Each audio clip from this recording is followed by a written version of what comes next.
அவுட்சைடில் super கிறிஸ்பியாக, இன்சைடில் சாஃப்டாக பட்டரியாக, garlic smell kitchen ஃபுல்லாக ஸ்ப்ரெட் ஆகிருக்கும். இந்த கடையில் வாங்கின கார்லிக் ப்ரெட் இல்லை, இது நம்ம வீட்டிலே பண்ணின கார்லிக் ப்ரெட். எல்லோருக்கும் வணக்கம். இன்றைக்கி நம்ம சீஸி கார்லிக் ப்ரெட்டை வீட்டிலேயே எப்படி ஈஸியாக பண்ணலான்றத பார்க்கலாம். வீடியோக்குள்ளே போகிறதுக்கு முன்னாடி சரஸ் டெலிஷியஸ் ஃபுட்டை சப்ஸ்கிரைப் பண்ணிக்கோங்க. கூடவே ஒரு பெல் ஐக்கானை ப்ரெஸ் பண்ணிங்கன்னா நாங்கள் போடுற எல்லா வீடியோ ஒன்றுக்கு வரும். வாங்க வீடியோக்குள்ளே போ. கார்லிக் ப்ரெட் செய்யறதுக்கு bread slice, butter, garlic, coriander leaf, chilli flakes, cheese.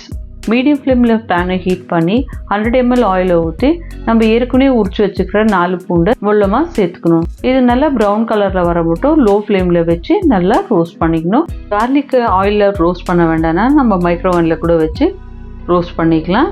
நம்மளுக்கு ஆயிலில் வேணால் மைக்ரோவனில் வைக்க வேண்டாம்னா ஒரு கிரேட்டர் எடுத்து திருவிட்டு கூட பட்டர் கூட மிக்ஸ் பண்ணி கூட சேர்த்துக்கலாம்.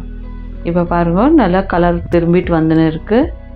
இந்த ஸ்டேஜில் நம்ம ஸ்டவ் ஆஃப் பண்ணிவிட்டு ஒரு ஸ்டெய்னர் எடுத்து இந்த பூண்டெல்லாம் வடிகட்டி எடுத்துக்கணும். வடிகட்டி ஆற வச்சுட்டு இப்போ ஒரு மிக்சர் ஜார் எடுத்து அந்த ஜாரில் வறுத்து வச்சுருக்கிற பூண்டு, 100 gram butter, Italian seasoning, chilli flakes, 4 பச்சை மிளகாய் பொடியாக நறுக்குந்து, ஒரு அரை கைப்பிடி அளவு கொத்தமல்லி, இதெல்லாம் சேர்த்து நல்லா பிளெண்ட் பண்ணிக்கணும். இதெல்லாம் நல்லா பிளெண்ட் ஆன பிறகு ரோஸ்டான கார்லிக்கும் பட்டரையும் ஒன்றா சேர்த்து பிளெண்ட் பண்ண மிக்சரை நம்ம ப்ரெட் மேலே இப்போ அப்ளை பண்ணிட்டு இருக்கோம். ஈவனாக ஸ்ப்ரெட் பண்ணி விட்டுட்டு மொசரெல்லா சீஸை இது மேலே ஸ்ப்ரெட் பண்ணி விடணும். நல்லா ஈவனாக எல்லாத்துக்கும் படுற மாதிரி இந்த மாதிரி ஸ்ப்ரெட் பண்ணிகிட்டே இருக்கணும். இது ஸ்ப்ரெட் பண்ணி ஆன பிறகு சீஸ் மேலே இட்டாலியன் ஹர்ப்ஸ் அப்புறம் ரெட் சில்லி ஃப்ளேக்ஸ் நல்லா ஸ்ப்ரிங்கிள் பண்ணிக்கணும்.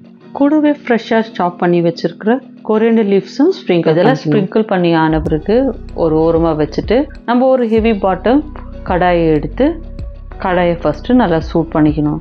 இது நல்லா சூடானோடனே அதில் பட்டர் கொஞ்சம் ஒரு ஸ்பூன் போட்டு நல்லா ஸ்ப்ரெட் பண்ணிக்கணும். இப்போ பட்டர் நல்லா மெல்ட் ஆக ஆரம்பித்த பிறகு நம்ம ரெடி பண்ணி வச்சுக்கிற கார்லிக் ப்ரெட்டை எடுத்துன்னு வந்து இதில் சென்டரில் வைக்கணும். இது சென்டரில் வைக்கக்குள்ளவே ஒரு சின்ன கப்பில் தண்ணி வச்சு அதையும் பக்கத்துலேயே வச்சு மூடி போட்டுடணும். இப்போது இந்த ப்ரெட்டை 6 to 7 minutes லோ ஃப்ளேமில் வச்சு ரோஸ்ட் பண்ணிக்கணும். லிட்டில் ஹோல் இருக்கிறது அதை கூட க்ளோஸ் பண்ணோம், அப்போ காற்று வெளியே வராது. இந்த மாதிரி கப்பில் தண்ணி வச்சு பேனில் மூடி விட்டோம்னா தண்ணி நல்லா பாயில் ஆகுவாக்குள்ளோ அதுலேருந்து வர வேப்பர்ஸ் எல்லாம் பேனுக்குள்ளேயே அக்யூமுலேட் ஆகிடும். இது சீஸ் மெல்ட் ஆகிறதுக்கு ஹெல்ப் பண்ணும். பாருங்க, சீஸ் எவ்வளோ அழகாக மெல்ட் ஆகிட்டு இருக்குது. இப்போ நைஃப் வச்சு நம்மளுக்கு பிடிச்ச சைஸில் சின்ன சின்ன துண்டுகளை கட் பண்ணி எடுத்துக்கலாம்.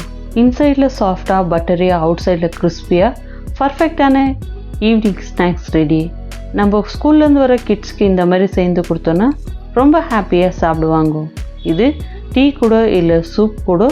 இந்த easy cheesy garlic bread recipe உங்களுக்கு பிடிச்சிருந்தா லைக் பண்ணுங்கள், உங்கள் ஃபேமிலி அண்ட் ஃப்ரெண்ட்ஸுக்கு ஷேர் பண்ணுங்கள். இன்னும் டேஸ்டி ரெசிபிஸ் வேணும்னா சரஸ் டெலிஷியஸ் ஃபுட்டை சப்ஸ்கிரைப் பண்ணிக்கோங்க.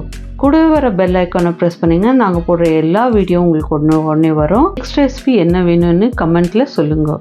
தேங்க்யூ ஃப்ரெண்ட்ஸ் ஃபார் வாட்சிங்.